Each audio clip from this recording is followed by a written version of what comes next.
Hello, I'm Craig Constantine. Today I'm talking with Luke Harris. Luke, thank you for joining me from what I hope is sunny Phoenix, Arizona area. How are you this morning?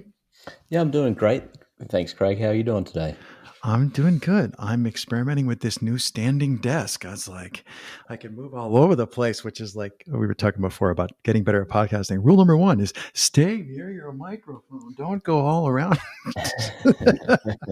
But now that I can stand, I can get in all kinds of new troubles. But yeah, no, I'm my usual energetic self when I get the opportunity to talk to new people. What? So we were talking a little bit about you recently moved to the Phoenix area. And I'm torn between aromatic citrus trees just because it's the end of winter. We're both in the Northern Hemisphere. So I'm like, out, out. I want to get out, out, out, out. So I'm torn between citrus trees and just straight up talking about getting better at podcasting. So maybe tell me first, did you know the citrus trees were citrus trees when you bought the house? Was that part of the thing or a surprise? Yeah, no, we did. We knew that one of them was at least a citrus tree, but we bought the house in such a rush. We came out here and That's a on a theme. weekend, and like looked at. I think this was maybe the 11th house. Oh, So we came over and looked at the house, looked outside, and then that night, put in an offer. It was just about a year ago, and so the market here was going crazy. We were putting offers in on houses and up against 10 other people and getting turned down. And then so we bought the house when we were out in Chicago, and then um, when we moved out here, there was a whole bunch of stuff, a whole bunch of surprises, like, oh, whoa, we can see some mountains at our hmm. back window, or and then the real surprise was that so there was I thought it was a lemon tree in the backyard, and it's huge. But so it had it was like those Mexican limes that I don't know if you've seen those, but they're kind of smaller and they're super powerful, but they turn yellow. Oh, no, I haven't And seen this those. tree was covered in thousands of them. It was Oof. just inundated, but they were all starting to split. So apparently the trees weren't getting enough water, and so the lemons or the limes were not working out. Were growing, and but then it was splitting. So I had to redo everything and figure out how to take care of citrus trees pretty quickly. But then, I mean, it just kept on teeming and teeming with more of these limes, and they were It's interesting how the learning happens when the urgent happens, right? You're like, oh, I had a friend who bought an old, like from the 1700s stone farmhouse. And then the first time it rained, we realized that the grade of the farmyard led the water to the basement. We call them Bilco as a brand name, Bilco doors. And it was like, hey, the water, like an inch of water is like running down the stairs. We're like trying to sandbag, the house is going to flood. And it's like, yeah, we weren't really paying attention to basement entryways and how they, like, why is there that annoying trip step, built to keep the water from running in the basement? Like, we learned that real quick. So yeah, it's always interesting how you rise to the occasion, yeah, learning experience. which makes me think about podcasting. So you mentioned before we started recording that you have a handful of them recorded, as we would say, in the can, but that maybe to push you a little bit, you're hiding from editing them. And I'm wondering what would be the thing that might make you hurry up and, do the 80/20. What's the least amount of work I can do to make this be a viable thing that I'm going to ship? Yeah, it's a good point. So I think there's a couple of things. So I think there's that part of it was learning the new tool, learning some new tools. So I started the first one I edited in Audacity, and I think it Mm-hmm. was maybe 30 or 40 minutes worth of audio, and it probably took me like 3 hours. And then the whole time I'm going like back and forth, forward and play, and then reverse and rewind, and it was just super tedious. So, and the whole time I was kind of torturous because I didn't like the sound of my own voice. It wasn't so That much does like, make it harder, right? yeah, didn't like what I sounded like. It just sounded weird, like maybe I had a cold or whatever, and it just didn't sound like me. So, I'm subjecting myself to this torturous experience, and now it's time to edit the second one, and it's really good stuff. And so, like, it's different content. So the first one, it was just me talking. The second one was interviewing a really good friend of mine, a mentor, and he's sharing, his ideas and his things, and really loved it. So I want to get it out of the world, but there's there's a lot more editing that needs to be done. It's much longer, Hmm. and then there's larger chunks that need to be completely removed because he'd never done a podcast before. It was my second, so we're like trying to figure out stuff like as we went through. So it's a friend of mine, Travis, he has two podcasts. He was telling me that, try this other software, and it's like $100, and so I think I just need to bite the bullet and try and learn that tool, buy it and learn that tool, and then, you know not worry about trying to do it in Audacity, because I think it Hmm. may be a little bit easier. A lot of people have started using Descript. And this episode is brought to you by not. I wish Descript. Hey, Descript, if you're listening, I don't use your service. So a lot of people have begun using Descript because then they can work and edit within the text, which is more.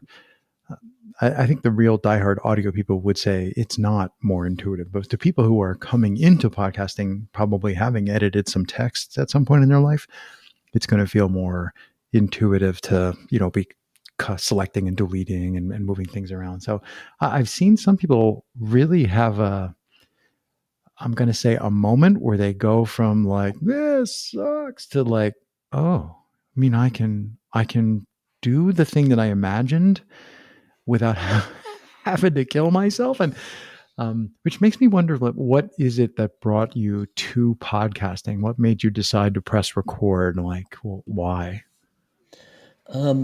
So I mean, I love listening to podcasts, and But I love reading Stephen King novels too, but I don't yeah, try and write them. yeah, that's a good point.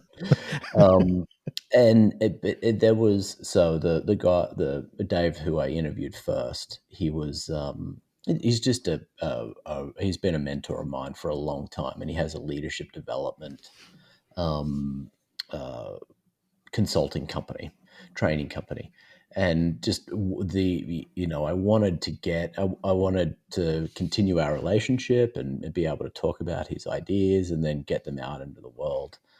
So that's kind of like the impetus of, like, I might as well just do a Mm, podcast. I had all the equipment and already, and then I had an author that I really like. His name's Robert Alter. He's a Hebrew Bible translator, and I noticed that he's very widely published. Like, I think he's written like 12 books and just really incredible stuff. Like, literally read his work every single day, and I've just found his email, mm. online or something, and then reached out to him, and he was like, "Yeah, I've never done a podcast. I'd love to do it."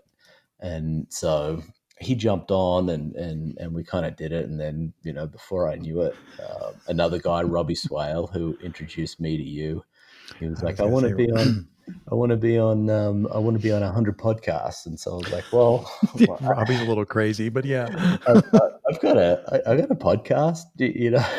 I'll hang out with you and jump on.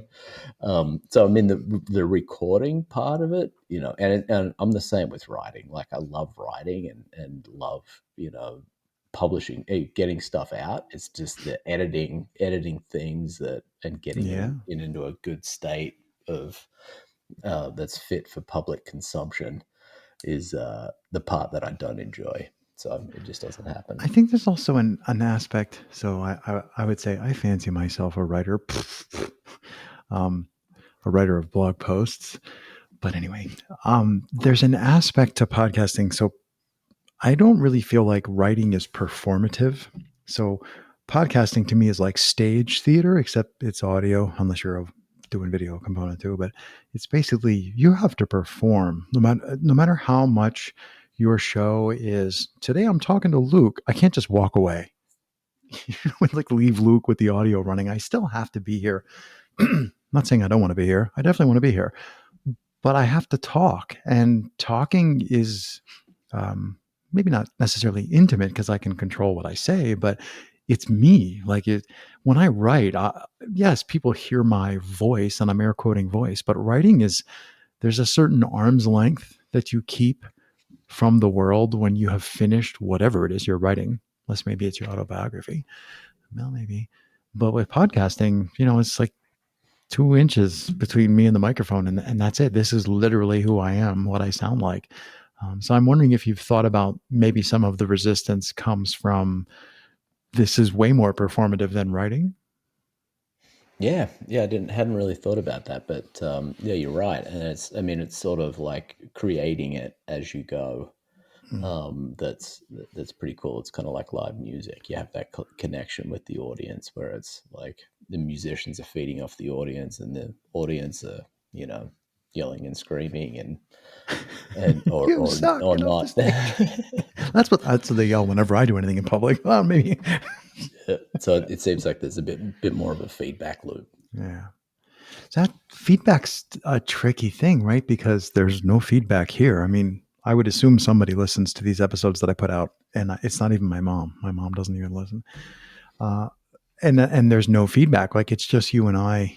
Well, hopefully it's not an echo chamber because we try to do a reasonable job, but it's the proverbial echo chamber of it's just you and I. And is what we're recording of any value to anyone? I don't know. Is it useful to you or me? I don't know. I mean, I find it useful to experience other people's thoughts and to meet new people. So that's just I just kind of use that as my why is I enjoy having great conversations with people, and then I have a larger why, which is to create better conversation in the world. So other than that, I got my head in the sand. I just ostrich it, and this is the medium I'm working in. Um, do you Yeah, feel I think the feedback loop I was talking about is you and me in relationship, that ah, we're bouncing off of each other, instead of just, you know, I'm writing. You're like, it's like mm, you have more time to craft it, of course, but then it's out in the mm, world, and hearing from people that have read it is part of the fun, too. But then it's kind of like a little bit more solitary. So I guess podcasting, I was just thinking like you and I can bounce ideas off of each mm. other a little bit better than you can when you're writing. Do you find yourself drawn, which, between host on mic versus guest conversations, interviews, do you find yourself drawn to one versus the other? Because obviously, host on mic is back to zero feedback again. Yeah, so you're just saying like self-recorded ones compared to an interview? Yeah. Yeah, I think so. I've done two self-recorded and three interviews, and so I definitely prefer the interviews. Hmm. Yeah, that does jibe with our thoughts on feedback. Somebody throw me a life preserver. What for you is the most challenging part of doing podcasts where you're recording with somebody else? um, yeah, that's a good question. Yeah, I think so yeah, something that I noticed, like for each person that I recorded, I planned out what I wanted to talk about, and then so I kind of there was a bit of tension there. Do I like stay present with the other Mm, person and what they're talking about, or do I, lead them into something that into a conversation that I think is cool? Yeah, there was definitely some tension there about how to stay present, but then also guide the conversation in a way I wanted. I had planned, so I wanted to go according to plan, and they were saying cool stuff, but it was changing my plans. I, I mean, most people who listen to the show I know are podcasters, so they've seen that idea before. But that's a really important idea. That tension, the dichotomy, or the dueling priorities of, yeah, I had a plan, and the versus, oh, this is great, let's go that way. Um, the metaphor I like to use sometimes, I'll explain to guests if I get somebody. The ones that I love the most are done in person. So I do a good number of conversations recorded in person, long format. And sometimes people are nervous, and I'll say, Yeah, it's like we're strolling down Broadway in New York City. You can start at like 100 and whatever and walk all the way to Battery Park. It'll take you all day. It's this huge thoroughfare, and there are a million opportunities to be distracted in a good way down different side streets, to stop for coffee or lunch. And I like, thinking, yes, my destination is Battery Park. But if the guest goes International House of Pancakes, and tries to turn to the, I'm like, ooh, I do pancakes. Like I'm down for following them. And then when we're like 3 blocks, west in Chelsea, and then it's like, and we're out of time. It's like, hey, I wasn't planning on ending up on the west side, but this rocks. Like that was a really great stroll to overbeat the metaphor. So I think for me, the magic is in having the tension. Like I think that's where the magic comes from. If I didn't feel the tension, then I don't think I'd do as good a job. And I don't know how much you've picked apart at that tension.